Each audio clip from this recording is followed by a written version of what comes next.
alchemy goes through these waves of popularity and then being suppressed and then really popular and then suppressed. And I think the more that science can show, hey, this isn't just like caveman chemistry or the ignorant roots of modern pharmacology, you can show like, hey, no, there's actually something to this here.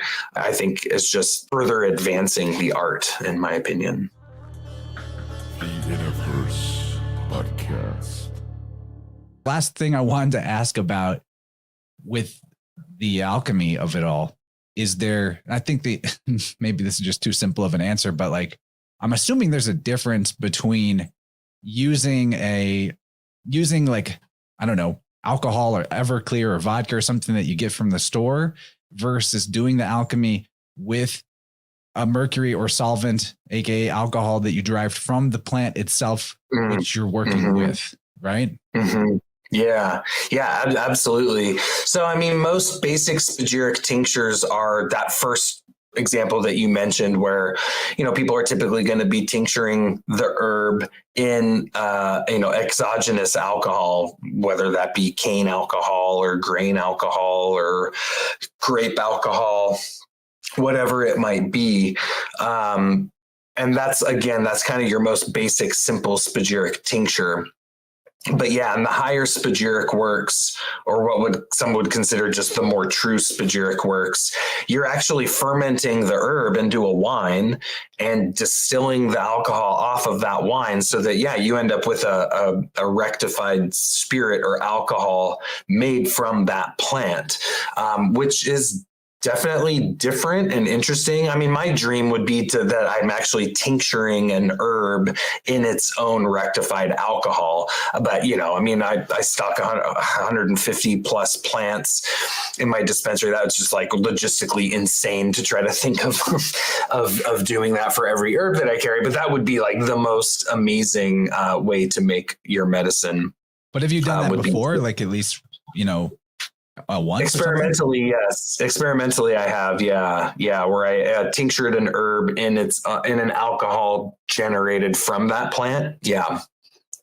That is cool. I've done that before. It's super cool. Yeah, it's different too. Like it's smoother. It's typically not quite as sharp, and it's just more potent, right? Because when you have a distilled alcohol, we were talking about lavender earlier. You got a distilled alcohol of lavender. It's not just alcohol, right? It's medicinal. It tastes like lavender. You distill chamomile spirit, and it's like got a translucent blue color to it because it's got some of the volatile oils in there. So, those plant alcohols are medicinal. They're not just, a lot of people think, it's just ETOH, ethyl alcohol. But no, there's lots of other things going on in there chemically too.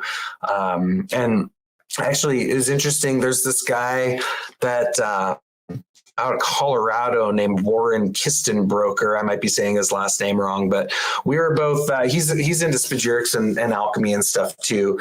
But what's interesting about Warren is that he's also a chemist and an electrical engineer.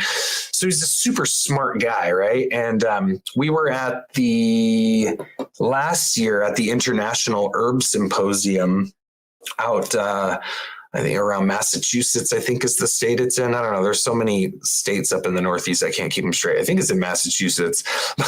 But he was saying he had done some really interesting chemical analysis of spagyrics where he took, say, just a tincture of, say, nettle leaf and got it chemically analyzed, right? So we ran it through what's called a HPLC analysis, or maybe he said did a GC. Anyways, it gives you a big graph of all the chemicals in the extract, right? And then he sent in the salts and had the salts chemically analyzed, right? So you got these two graphs that shows all the chemicals in the salts and in the tincture. And you would think, when, in the last steps of being half done with your spagyric, you put the salts back in with the tincture.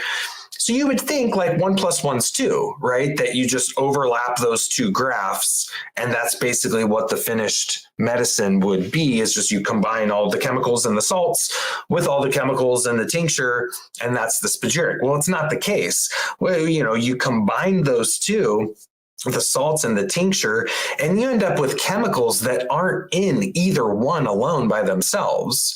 So you end up with, it's not just 1 + 1 is 2. It's like 1 + 1's 10 or 20 or 30, where you're literally forming new compounds that don't exist in the plant. Like there's chemical reactions happening there, which is why spagyrics have like really unique influences. And of course, the typical constituents that are in the plant are still there, like in a normal tincture, but there's other things happening there that I think is there's a lot of doorways for some, I think, very interesting research just on a chemical level with like what's going on with these spagyrics on a biochemical level that makes them so different from a normal tincture. Anyways, I thought that was really interesting. And I think that's a big direction that the future of alchemy has, and one way that it can possibly not get shoved into the dusty corners of culture again, which has happened a lot. You know, alchemy goes through these waves of really popularity and then being suppressed, and then really popular and then suppressed. And I think the more that science can kind of show, hey, this isn't just like caveman chemistry or, you know, the ignorant roots of modern pharmacology, you can show like, hey, no, there's actually something to this here. I think is just further advancing the art, in my opinion. I couldn't agree more, man. It is a high form of art. It also just makes sense. All the pieces of the puzzle alchemically make so much sense.